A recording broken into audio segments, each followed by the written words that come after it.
हरिओम प्रिय दर्शकों, यदि आपकी कन्या राशि या कन्या लग्न है तो इस वीडियो को बहुत ध्यान से देखिएगा, समझिएगा। इस वीडियो में हम समझने वाले हैं कि अब 14 सितंबर से क्या होने वाला है, क्योंकि अब जो ग्रह स्थिति बनने जा रही है इसे गहराई से समझने की आवश्यकता है, क्योंकि थोड़ा सा इसमें जो स्थितियां हैं वो जटिल हैं, यानी कि आसानी से थोड़ी क्लियर नहीं होंगी। क्या कैसा प्रभाव मिलेगा, अच्छा बुरा, क्या उपाय करने होंगे, क्या ग्रह स्थिति, सभी कुछ समझेंगे। प्रिय दर्शकों, हम चर्चा करने जा रहे हैं शुक्र की। शुक्र का परिवर्तन तो होता ही रहता है, लगभग 20 से 25 दिनों में, कई बार कुछ कारणों की वजह से आगे पीछे होता है।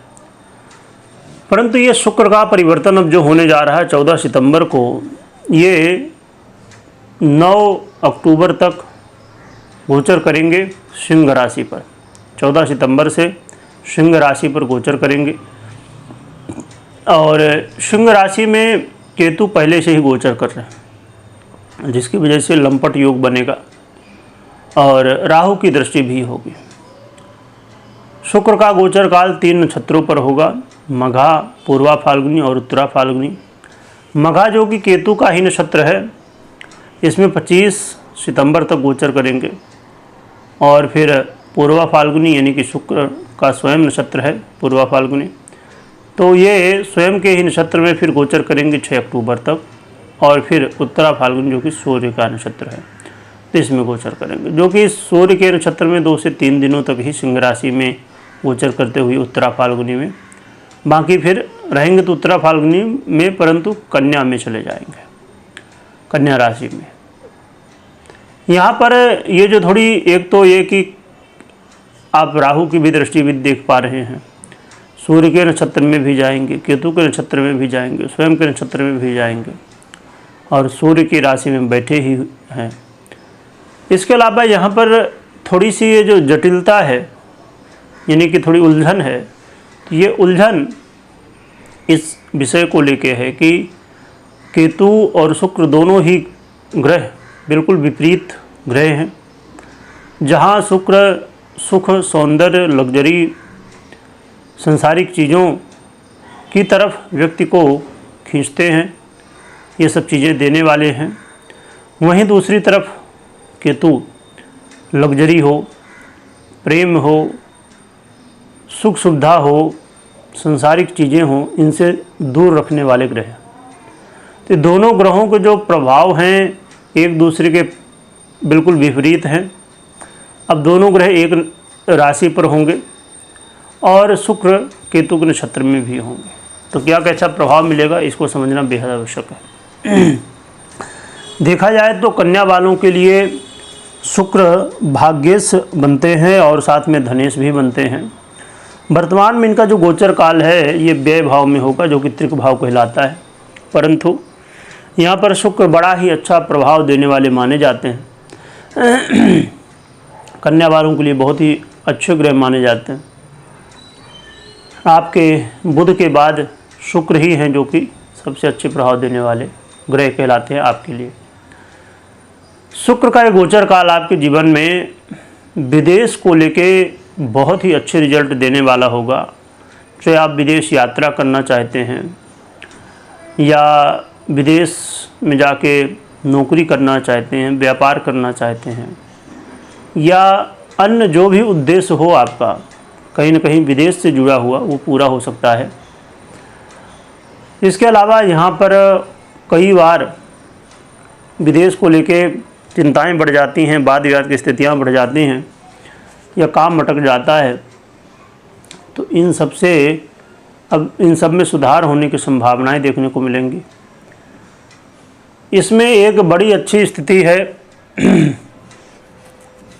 कि कई बार ऐसा होता है कि कुछ लोग विदेश तो जाना चाहते हैं, परंतु घर परिवार का सहयोग नहीं मिलता। जिसमें घर परिवार का भी सहयोग मिलेगा, बल्कि यहाँ तक कहा जा सकता है कि यदि आप ऐसा चाह रहे थे कि विद फैमिली विदेश में जाया जाए, तो उसके लिए भी अवसर आपको मिल सकता है। इसमें बड़ी महत्वपूर्ण स्थिति ये होगी कि यदि कोर्ट कचहरी के मामलों को लेके और ख़ासकर आप चिंतित हैं शुक्र से संबंधित कोर्ट कचहरी के मामले, जैसे मैरिज लाइफ को लेके है या लव लाइफ को लेके है या और भी बहुत सारे ऐसे, अब समझिए शुक्र से संबंधित आपका व्यापार है या कोई भी चीज़ है, नौकरी आपकी शुक्र से संबंधित है, इन सब में अब स्थितियाँ पहले से बेहतर होंगी। पूरी तरह तो नहीं कहा जा सकता, पर हाँ पहले से बेहतर चीज़ें देखने को मिलेंगी।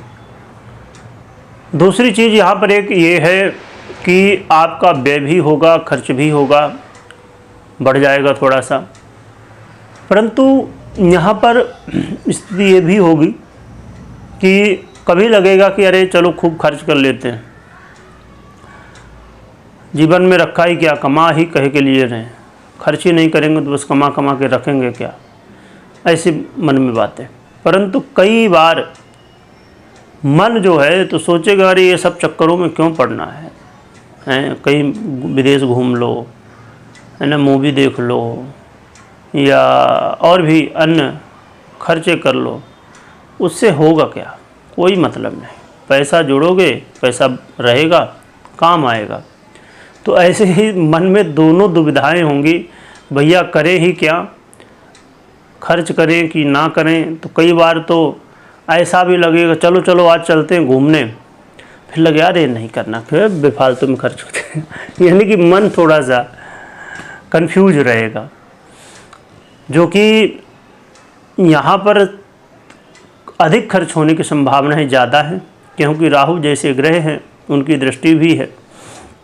खासकर इसमें जब शुक्र स्वयं के ही नक्षत्र में होंगे तब अधिक संभावनाएं बढ़ जाएंगी। एक चीज़ का ज़रूर ध्यान रखिए कि सरकारी क्षेत्र को लेकर, जैसे कोर्ट कचहरी का मामला है या और भी ऐसे बहुत सारे कार्य, या विदेश से जुड़े हुए व्यापार या बिजनेस में,